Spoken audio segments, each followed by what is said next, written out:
Hello, my dear students. My name is Shakti, and I am an English lecturer since last 20 years. And today we will start poetry number 3rd, Keeping Quiet, from the book Flamingo. If you are new on our channel and if you like the video, subscribe the channel and press the bell icon so that you can get the notifications of our videos firstly. So without wasting a single second, let's start the poem Keeping Quiet. So here is a brief introduction of the poet Pablo Neruda has been given. Let's go through it. तो Pablo Neruda का जन्म जो है 1904 को हुआ था और इनकी डेथ हुई थी 1973 में।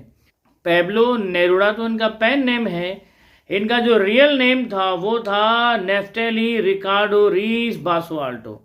तो इनका जन्म जो है चिली के पेरल में हुआ था। नेरुडा की जो पोएम्स हैं वो बहुत ही आसानी से समझ में आती हैं और बहुत ही सुंदर है, इमोशन से भरी हुई है। तो 1971 में पैब्लो नेरुडा को जो है लिटरेचर का नोबेल प्राइज मिला था। और ये जो पोएम हम पढ़ने वाले हैं, ये जो पोइट्री हम पढ़ने वाले हैं, इसमें नेरुडा बात करते हैं शांत रहने की नेसेसिटी के ऊपर। तो पैब्लो नेरुडा कहते हैं कि इंट्रोस्पेक्शन जो है एक बहुत ही एसेंशियल और मस्ट नीडेड चीज़ है। इससे क्या होता है, एक म्यूचुअल फीलिंग क्रिएट होती है ह्यूमन बींग्स के बीच में, जिससे वो एक दूसरे को बहुत आसानी से समझ सकते हैं। ऐसा कहा भी तो गया है कि कभी कभी कुछ बातें ऐसी होती हैं जो ज़ुबान से ना कही जाए तो बेहतर है, आपकी बॉडी लैंग्वेज ही उस बात को आगे कन्वे करती है। तो पैब्लो नेरुडा यहाँ बात करते हैं इंट्रोस्पेक्शन की। And I think whatever he has written in the poem, it is a must needed thing for today's era.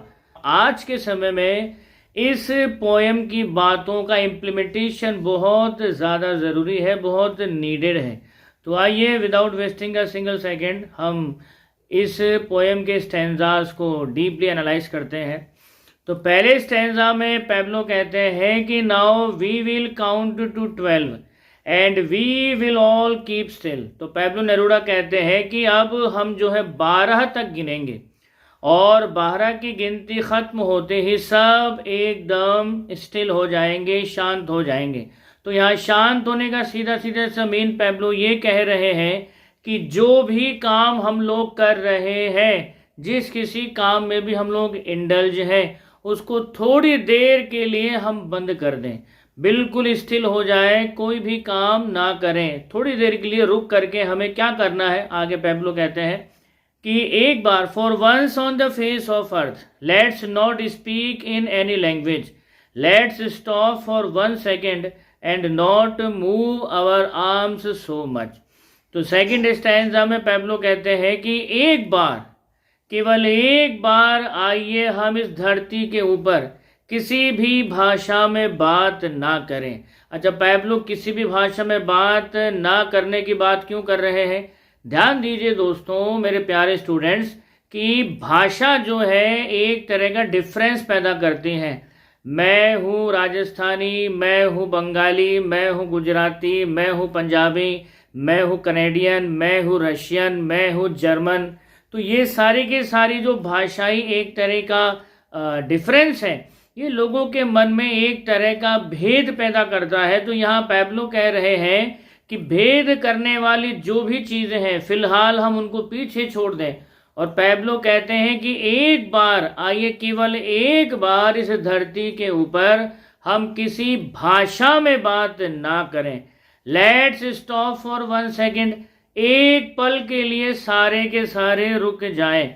And not move our arms so much, और हम अपने हाथों को भी विराम दे दें। यहाँ पर not move our arms so much, यहाँ पर हाथ ना हिलाएं, उनको विराम दे दें। तो यहाँ पर हाथ किस चीज़ को सिंबलाइज कर रहे हैं? हैंड्स सिंबलाइज करते हैं आपके हार्ड वर्क को, आपके ऑक्यूपेशन को, आपके काम को, या वो जो भी वर्क या एक्टिविटी जिसमें आप इंडल्ज हैं, आपके हैंड्स आपके वर्क को ही सिंबलाइज करते हैं। और यहाँ पर पैब्लो ने जब कहा कि अपने हाथों को हम बिल्कुल भी ना हिलाएं, उनको आराम दे दें, तो इसका सीधा सीधा सा एक ही मीन है। पैब्लो कहना चाह रहे हैं कि हम जिस किसी काम में भी इंडल्ज हैं, उस काम को एक पल के लिए रोक दें। तो अगले स्टैंजा में पैब्लो बात करते हैं, It would be an exotic moment. Without rush, without engines, we would all be together in a sudden strangeness. तो पैब्लो कहते हैं कि तो जब सब कुछ थम जाएगा तो ये पल कितना अद्भुत होगा। जरा कल्पना करके देखिए, चारों तरफ एक असीम शांति है, तो ये बड़ा एक्सोटिक मोमेंट होगा, ये बहुत ही अद्भुत पल होगा। विदाउट रश, एक ऐसा लम्हा जब हमें कहीं भी पहुंचने की जल्दबाजी नहीं है, हम बिल्कुल शांत हो चुके हैं, जो भी हम लोग कर रहे थे उसको हमने रोक दिया है, तो अब हमें कहीं पर भागने की जल्दबाजी नहीं है, हमें कहीं भी पहुंचने का रश नहीं है, क्योंकि हम एक पल के लिए थम गए हैं। और क्यों थम गए हैं? इंट्रोस्पेक्शन के लिए।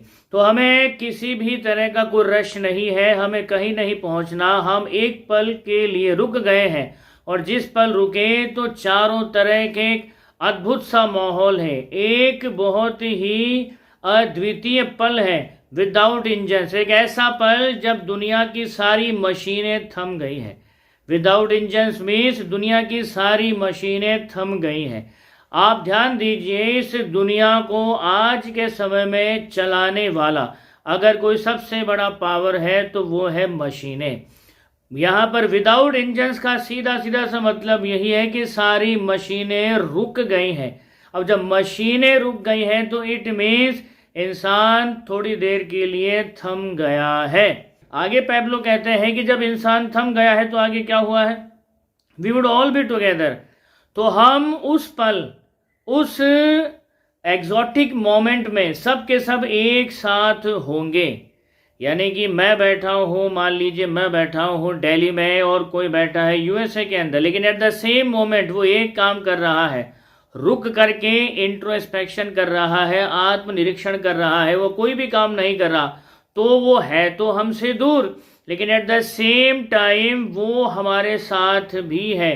तो उस लम्हे में, उस अद्भुत पल के अंदर हम महसूस करेंगे कि हम सारी की सारी दुनिया के साथ जो है कनेक्टेड हो गए हैं।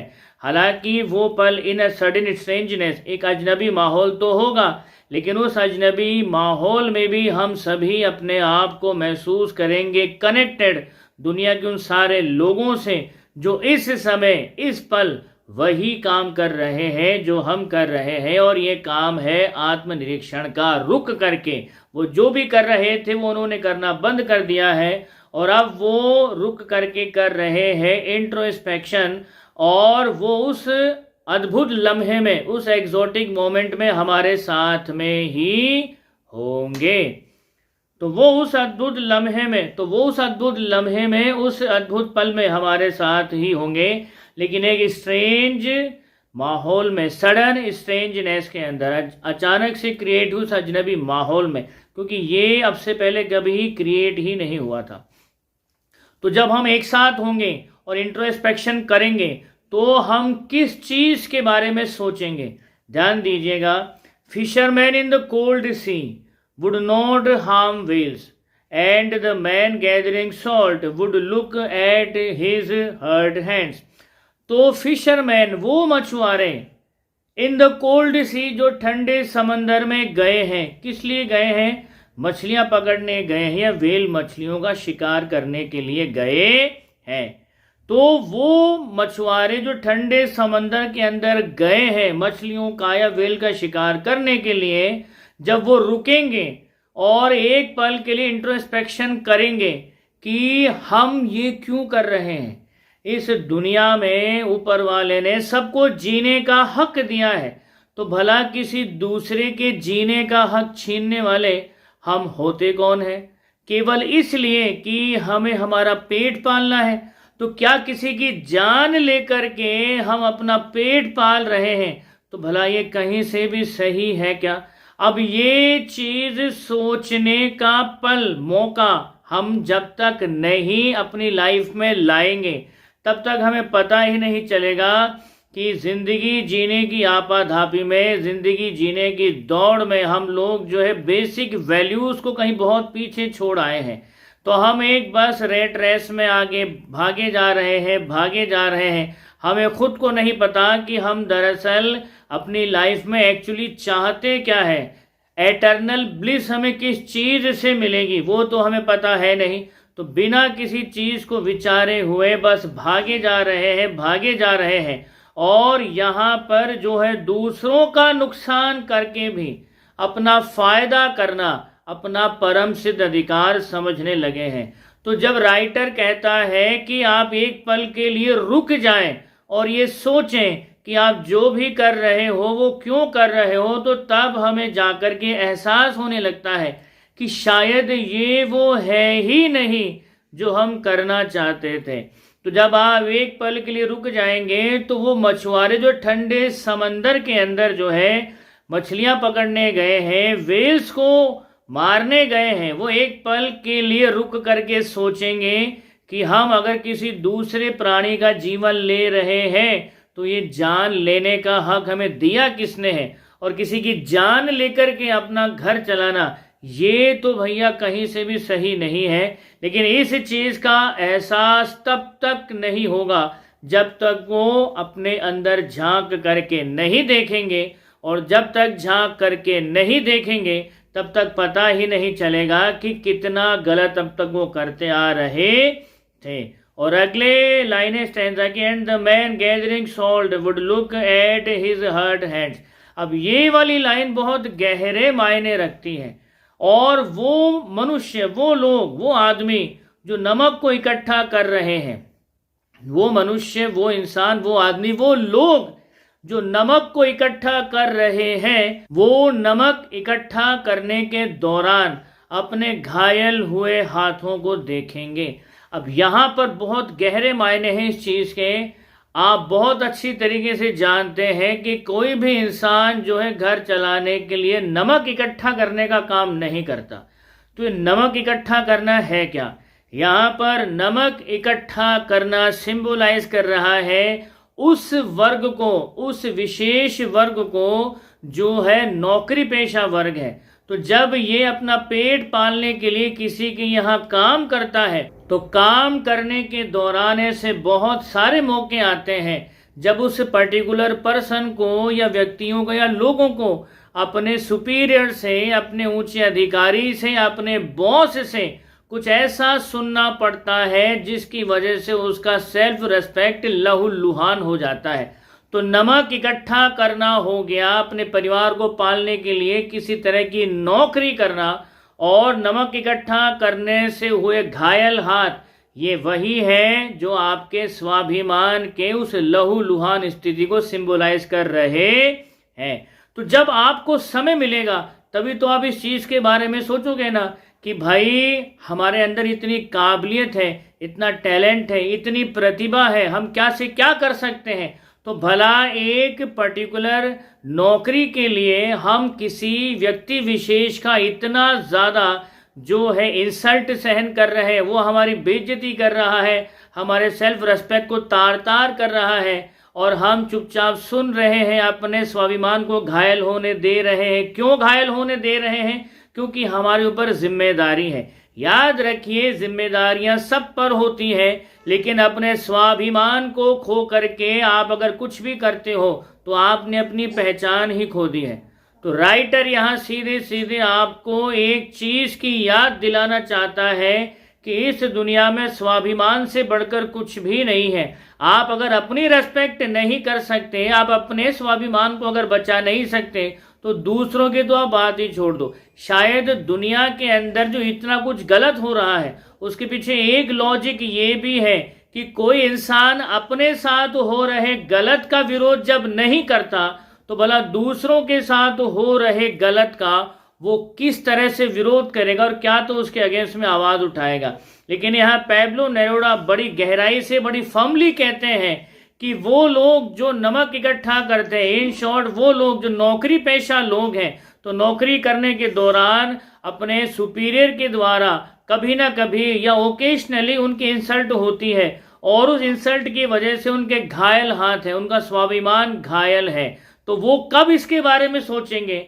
जब वो एक पल के लिए रुक जाएंगे तभी तो वो सोचेंगे उनके साथ में क्या हुआ है। तो ये स्टैंजा इतने गहरे मायने रख रहा है। अच्छा, ऊपर का जो एक स्टैंजा का जो लाइन है, fisherman in the cold sea would not harm whales, इसका एक गहरा मीन और है, वो भी मैं डिफाइन कर देता हूँ, आप ध्यान से इसको समझिएगा। तो मछुआरे यहाँ पर जो डिफाइन कर रहे हैं वो है बिजनेस वर्ल्ड के बिजनेसमैन को। कोल्ड सी, यहाँ ठंडा समंदर ही क्यों आया? सिर्फ समंदर क्यों नहीं आया? ठंडा समंदर, यानी कि ये जो कोल्ड सी है ये बिजनेस वर्ल्ड की वो दुनिया है जहां पर आपको जो है अपने इमोशंस को पीछे छोड़ना पड़ता है और उसके बाद आप अपना कोई नाम कमा सकते हो बिजनेस के वर्ल्ड में। याद रखिए, व्यापार जगत में कोई किसी का सगा नहीं होता।